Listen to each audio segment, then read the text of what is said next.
This is an MK15 Remote, as you can see. To insert the SIM card, first you have to open this flap over here. You can see that the SIM card tray is over here. So you need a nano SIM card.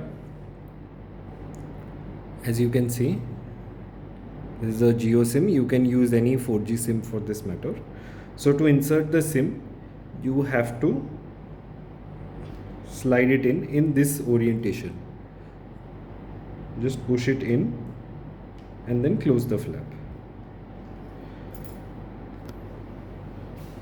Now after installing the SIM card, you need to switch on the MK15 video controller.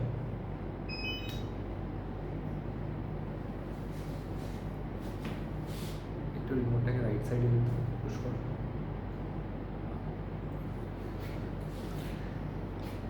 Let it switch on and wait for 15 to 20 seconds so that it will connect to the drone itself in the meanwhile.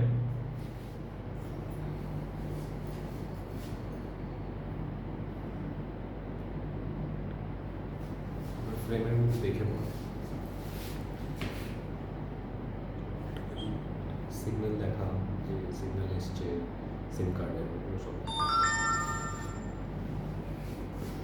So as you can see, the SIM card has been registered, and for signal you can check it here.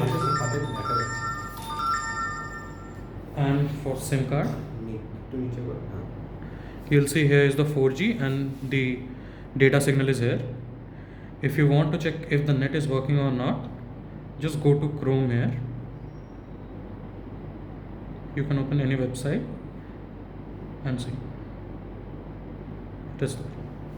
So the net is working right now. And how to enable and disable the data is when you just scroll it down, just like in any Android mobile, you'll see here the data option. If you switch it off, you won't have the data, but you'll have the signal.